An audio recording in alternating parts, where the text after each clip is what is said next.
There is a particular kind of stillness that belongs only to people who are waiting for something they have stopped believing in, but have not yet been able to stop hoping for.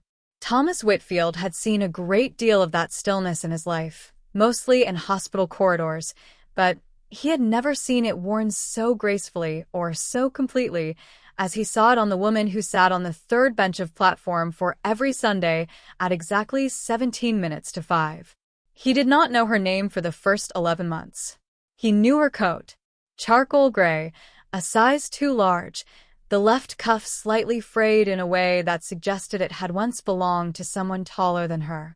He knew that she arrived at 4:31 without fail, that she sat with her hands folded in her lap rather than on a phone, and that she watched every train that pulled into the station with an attention so complete it looked almost like prayer.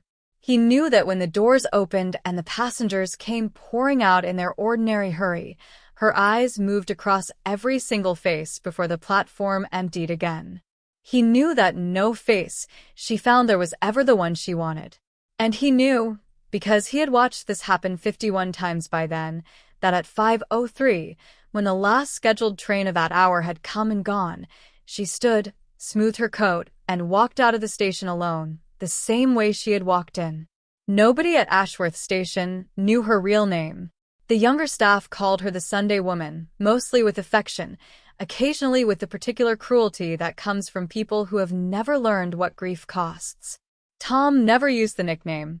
He found something unbearable about reducing a person to the shape of their sadness, as though sadness were the only interesting thing about them, as though a woman who had sat on that bench for what the ticket inspector estimated to be nearly 9 years was nothing more than a fixture of the platform, like the clock or the vending machine that had eaten Tom's coins twice that same month.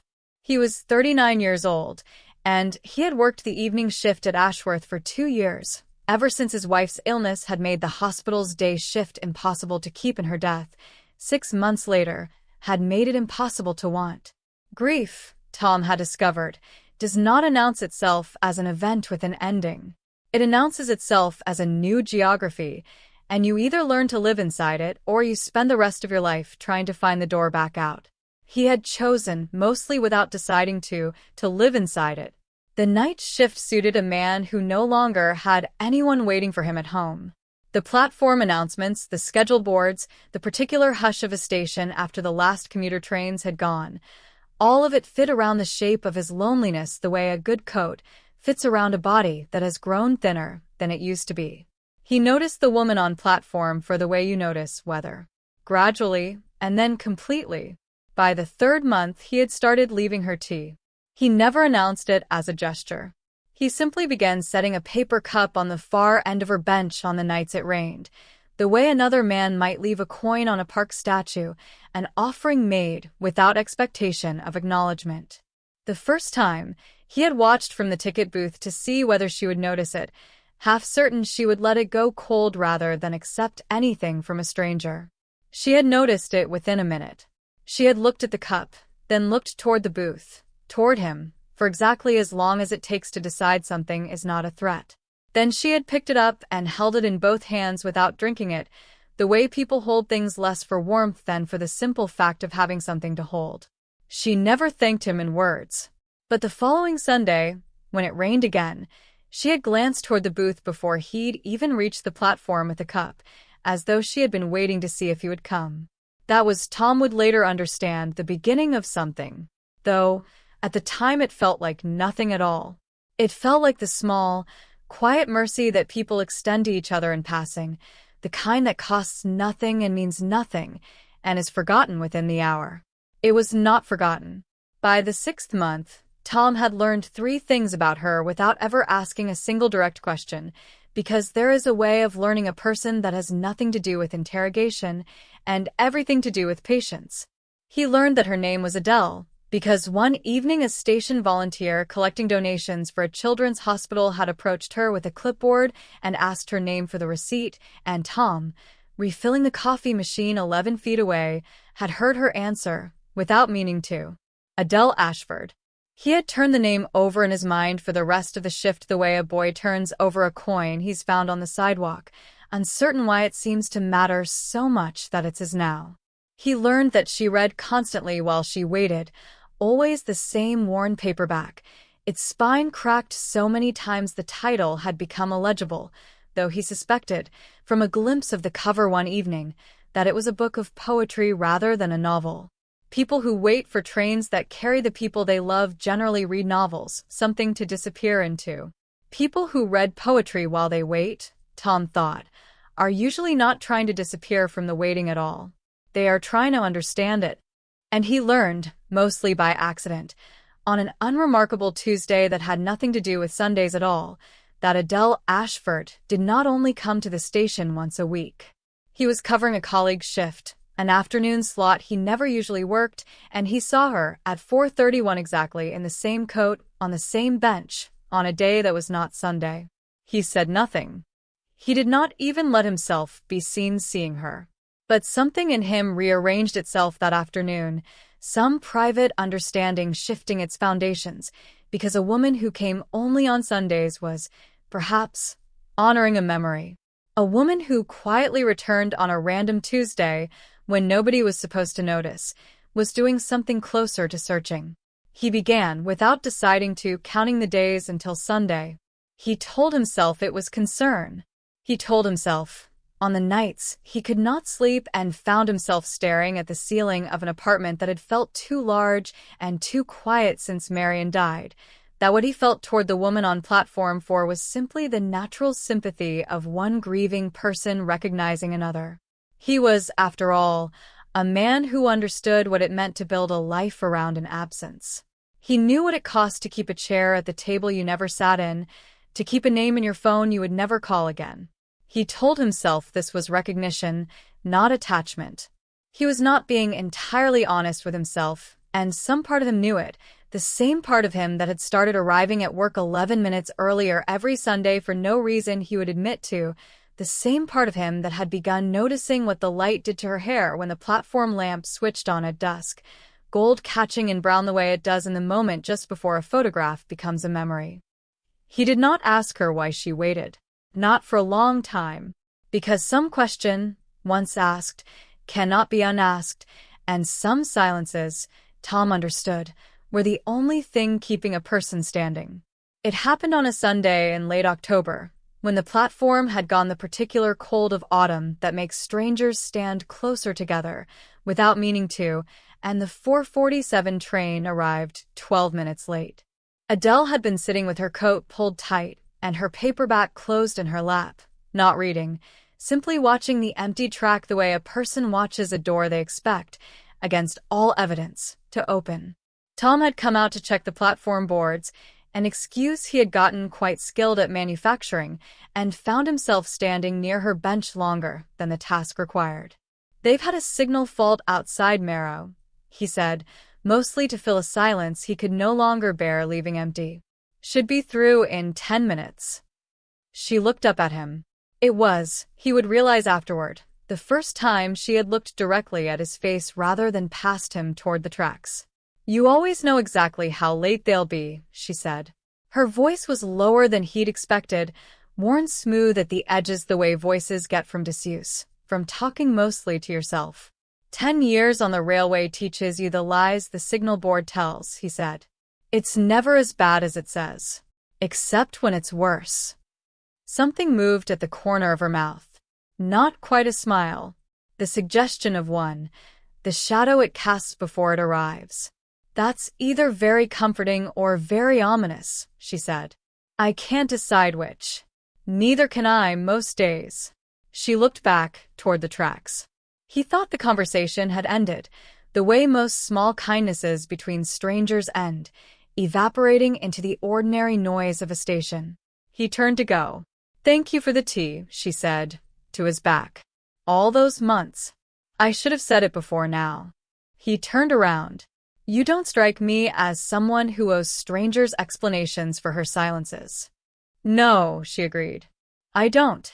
And then, after a pause long enough that he thought she had finished speaking entirely, she added, so quietly he almost missed it beneath the announcement chime overhead, "But you're not really a stranger anymore, are you? You just haven't asked me anything yet." She said it without accusation. almost he thought with relief. As though she had been waiting nearly as long for someone to ask a question as she had been waiting for the train. He did not ask that night.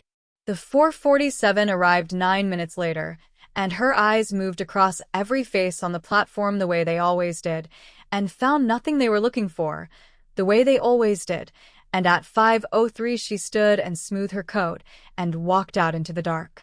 But something had shifted. He could feel it the way you feel a change in weather before the sky itself has decided to admit it. The next Sunday, she was already looking toward the booth when he came out with her tea. The Sunday after that, she had saved him a space on the bench without being asked, a small and devastating act of trust from a woman who did not, he was beginning to understand, extend her trust casually to anyone. He still did not ask her why. He was starting, however, to understand that not asking was becoming its own kind of choice. Every week he let pass without the question was a week he was choosing to keep things exactly as they were, comfortable, undisturbed, a friendship built on the deliberate avoidance of the one thing that mattered most. And some nights, walking home along the frost-bitten pavement outside the station, he wondered whether his silence was really kindness at all, or whether it had become something closer to cowardice, wearing kindness as a disguise. The answer found him before the question did, which is often how the truth arrives for people too careful to go looking for it themselves. It was February, and the station's archive room, a windowless closet behind the ticket office that nobody had properly organized in a decade, needed clearing before an inspection.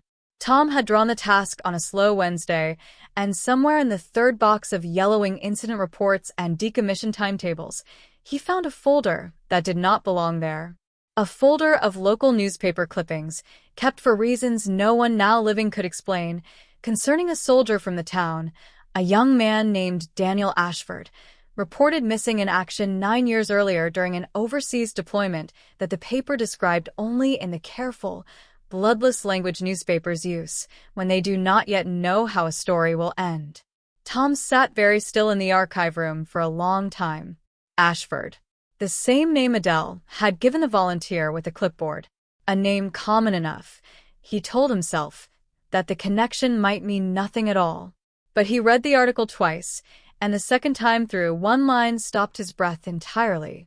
A line quoting the soldier's fiancée, a young woman named Adele Whitmore, soon to become Adele Ashford, who told the reporter that Daniel had promised, before he shipped out, that he would come back through Ashworth Station on the same train he'd left on, the 4:47, on whatever Sunday he finally made it home, and that she intended to be standing on that platform waiting for him when he did. 9 years. 9 years of Sundays. 9 years of every train arriving and every face on it being wrong. Tom closed the folder. He sat with it in his lap in a windowless room that smelled of dust and old paper, and he understood, with a clarity that felt almost violent in its suddenness, exactly what he had been doing for the past 8 months. He had been falling in love with a woman who was still, in the only way that mattered to her, engaged to a man who might, for all anyone officially knew, still be alive somewhere. A man the government had never confirmed dead. A man whose absence was not a closed door but an open one, propped just wide enough by uncertainty to let hope keep walking through it, week after week, year after year. He put the folder back exactly where he'd found it. He told no one what he'd read. And that Sunday, when he brought Adele her tea, his hand was not entirely steady, and she noticed, because she had become, without either of them naming it, someone who noticed things about him now too. "You're quiet tonight," she said. "Long week," he said, which was true in the way that lies are sometimes built from true things arranged to hide the truth that matters. She studied him for a moment. Something in her expression suggested she did not entirely believe him, and something in her restraint suggested she had decided, for now, to let him keep whatever he wasn't ready to say. It was, he realized later, exactly the same grace he had been extending to her for 8 months. She understood the shape of a silence being protected. She had been living inside one for 9 years. He went home that night and did not sleep. He sat at his kitchen table with a cup of coffee going cold in front of him, the mirror image, though he didn't think of it that way at the time, of a woman on a platform bench holding tea she never drank, and he asked himself the question he had been avoiding for the better part of a year. What exactly did he think he was doing? He was not a man who inserted himself into other people's grief. He had spent 2 years of his own life learning precisely how unbearable it was when people tried to hurry you out of a sadness that wasn't ready to be hurried.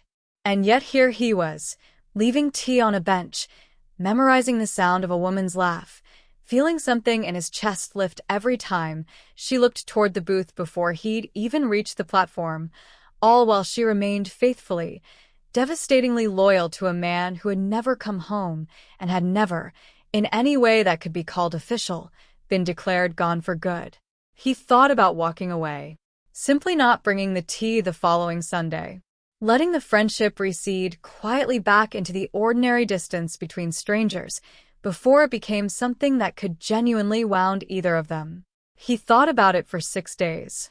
On the 7th, which was a Sunday, he found himself standing outside the ticket booth at 4:29, 2 cups of tea in his hands instead of one, because some decisions are made by the body before the mind has finished arguing with itself, and Tom's body had apparently decided, days ago, that walking away was never actually a possibility worth entertaining.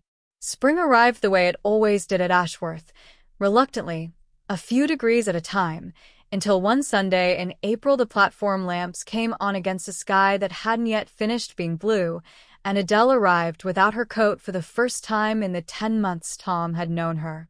She looked, he thought, lighter. Not happier, exactly.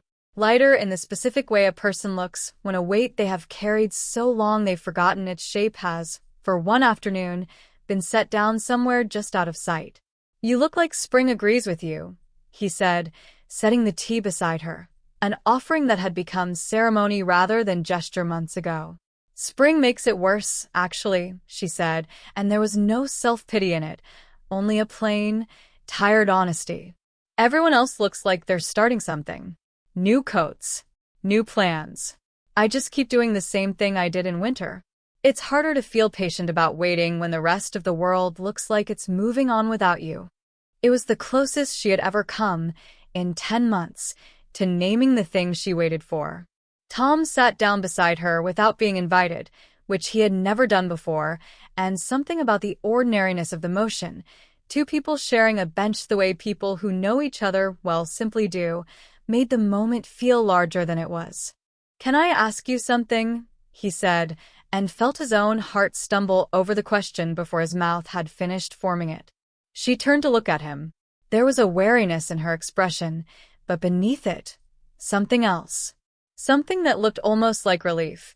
The specific relief of a person who has been waiting for someone else to finally be brave enough to ask, because she had spent 9 years being unable to summon the courage to explain it to herself, let alone out loud. "You can ask," she said. "I don't promise I'll answer." "Fair enough," he said. And then the 4:47 pulled into the station, for minutes early for the first time in the history of Tom's employment there, and the doors opened and 31 passengers came out into the gold spring evening, and Adele's eyes did what they always did, moved across every face with a hope she had trained herself not to let show on her own, and found, as they always did, nothing. By the time the platform had emptied and the train had pulled away again, the moment had passed.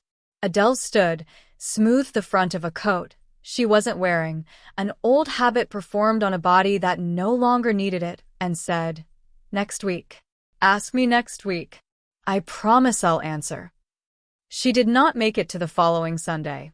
She missed a Sunday for the first time in 9 years, and Tom stood on platform 4 at 4:31 with 2 cups of tea in his hands and felt a fear open in his chest that had no reasonable justification and no interest whatsoever in being reasonable. He told himself she was ill. He told himself she had finally, after 9 years, decided she no longer needed the platform, and that this was good news dressed as an ache, the kind of good news that hurts because it means something has ended without you. He did not have her number. He did not know her address. In 10 months of Sundays, he realized with a kind of vertigo, he had built an entire private architecture of feeling around a woman he had no way of finding if she simply chose not to come back. She was absent the following Sunday, as well. By the third missed Sunday, Tom had stopped pretending to himself that this was ordinary. He asked the station's daytime staff if any of them had seen her during the week. Nobody had. He asked the volunteer who had once taken her name for a donation receipt whether the charity kept any contact details on file. They did not. He stood on the platform each Sunday evening at 4:31, and for the first time in 10 months, he understood exactly what it felt like to be the one doing the waiting, watching every face, hoping for one in particular, finding none of them right. It was, he thought grimly, an unbearably precise kind of education. On the fourth Sunday, she came back. She was thinner. There was a paleness to her that hadn't been there in April, and a stillness that was different from her usual watchfulness, heavier, as though something had settled into her bones and had not yet decided to leave. She sat on the third bench at 4:31 exactly, as she always had, and when Tom came out with the tea, his hands were shaking badly enough that he nearly dropped the cup. "You're alive," he said, which was not remotely what he had planned to say, and which betrayed, more honestly than any rehearsed sentence could have, exactly how frightened he had been. "Barely," Adele said, and attempted a smile that did not fully arrive. "I got a phone call 3 weeks ago from the department that's supposed to update families in cases like mine." Tom sat down. He did not need to ask which cases she meant. He had known, since the archive room, exactly what shape her waiting took, though she did not yet know that he knew. "They found remains," she said, and her voice did something complicated, breaking and steadying itself almost in the same breath, a voice that had clearly rehearsed this sentence many times in an empty apartment before finding the courage to say it to another living person. "Overseas, where Daniel's unit had been operating. They've been running tests for 3 weeks. I've been waiting for the results instead of waiting for the train, which turns out to be a much worse kind of waiting because at least the train arrives on a schedule." Tom said nothing. He had learned, across 10 months of Sundays, that this was sometimes the only correct response, the offering of silence rather than words, presence instead of reassurance he had no right to promise. "I don't know if it's him," Adele said. "I want to know, and I'm terrified of knowing, and I hate that both of those things are true at exactly the same size.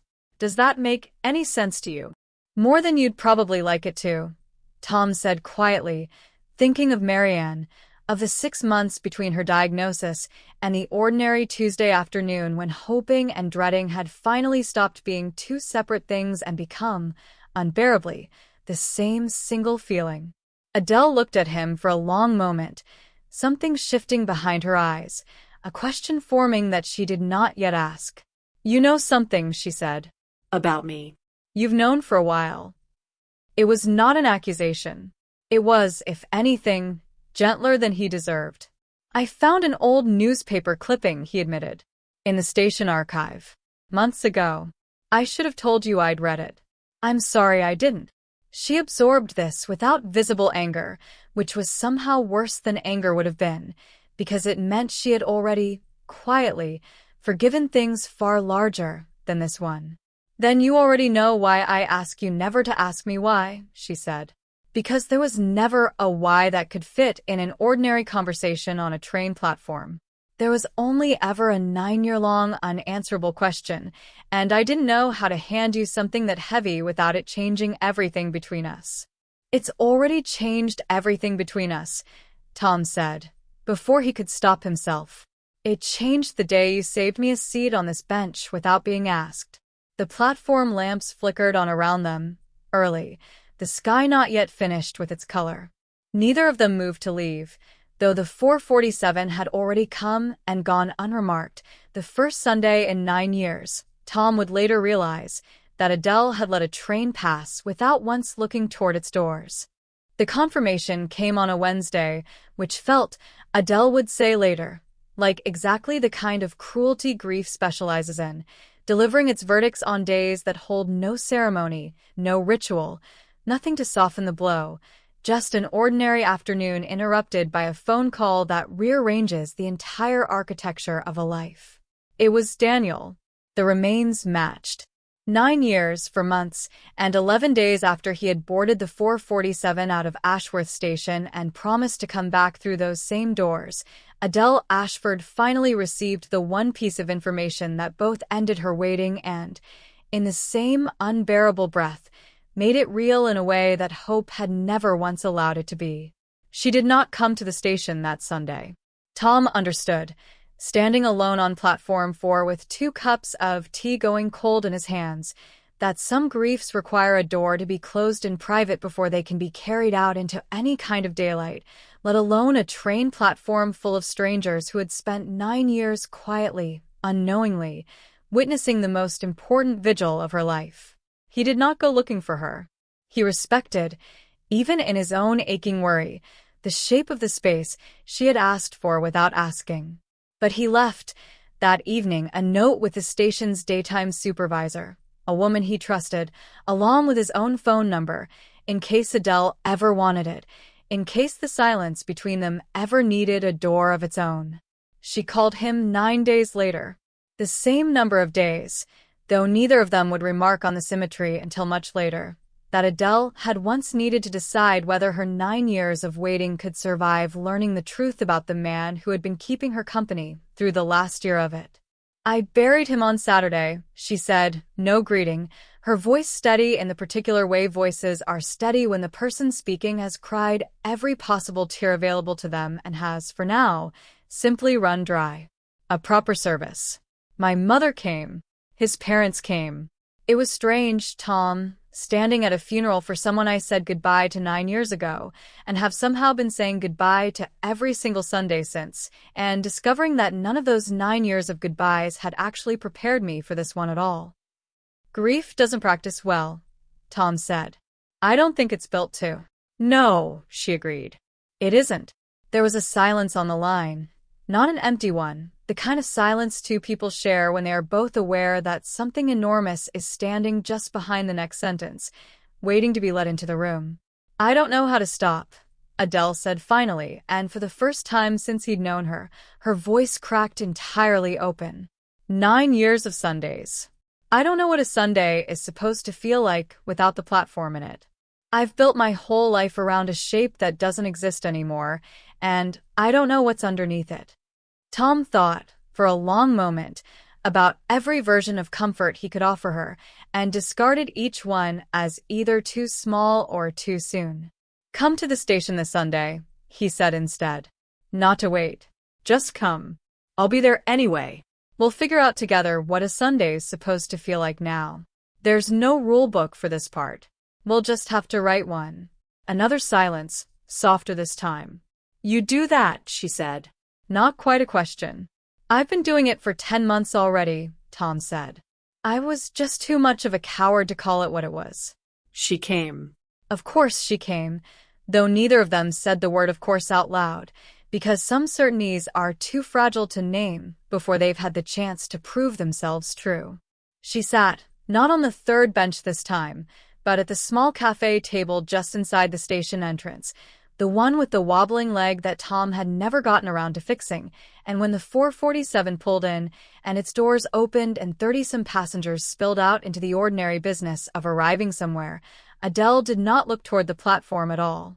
She looked at Tom instead, across 2 cups of tea that had, for the first time in 11 months, actually been drunk before they went cold. I keep waiting to feel guilty, she said, for not watching the doors. For sitting somewhere I can't see the platform. 9 years, and some part of me still expects to be punished for looking away. You're allowed to look away now, Tom said.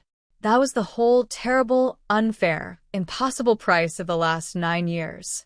You never got to look away because looking away meant giving up on something you had no way of confirming was gone. That's not true anymore. I know it doesn't make it hurt less. I think it might make it hurt in an entirely new way, actually. But it's not the same grief anymore. It's an ending now instead of a wound that never got the chance to close. Adele turned her cup slowly between her hands, the same motion Tom remembered from the very first evening, holding warmth less for its own sake than for the simple architecture of having something solid to hold on to. He would have liked you, she said, unexpectedly, And there was something in the sentence that felt less like comparison and more like permission, a woman finally allowing two separate loves to exist in the same room without either one erasing the other. Daniel. He had this way of talking to strangers like he'd already decided they were worth knowing before they'd said a single word to prove it. You do that too. You did it to me whether you realized it or not. All those months of tea, before you ever asked me a single question about myself. I was terrified of the answer, Tom admitted.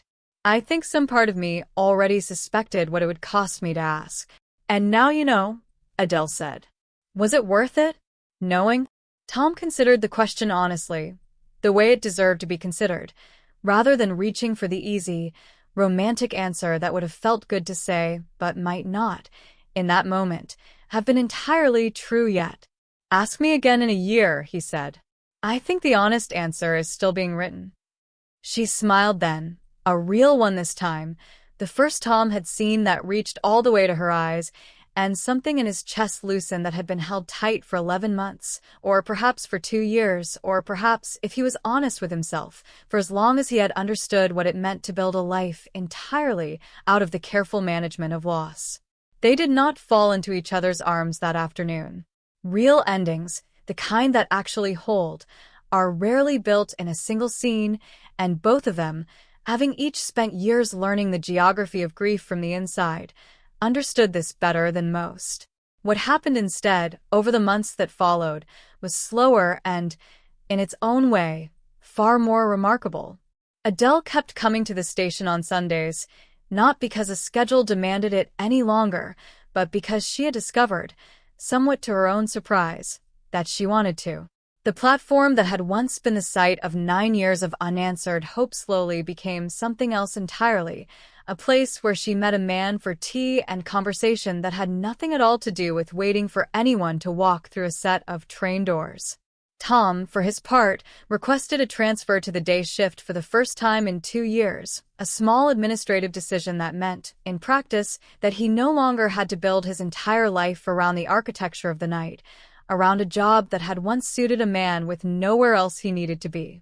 They were married 18 months later, in a small ceremony that Adele insisted, over the mild objections of her mother, be held at the station itself, on Platform 4, beside the third bench where a stranger had once left her tea in the rain without expecting so much as a word of thanks in return.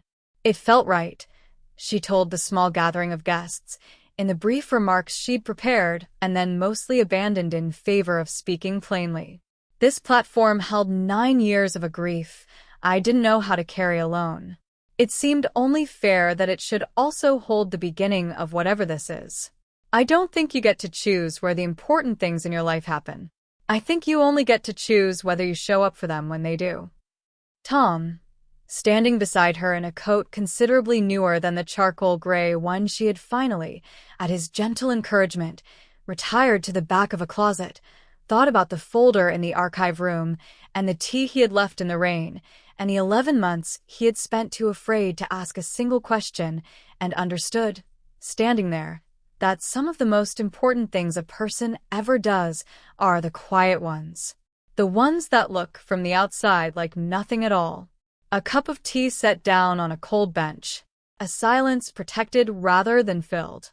A question finally asked, not because the timing was perfect, but because the alternative, staying silent forever, had become unbearable in its own right. They kept the bench. The station, in a rare gesture of sentiment from an institution not generally known for them, allowed a small brass plaque to be fixed to its worn wooden slats, and it read, simply, for everyone still waiting for someone.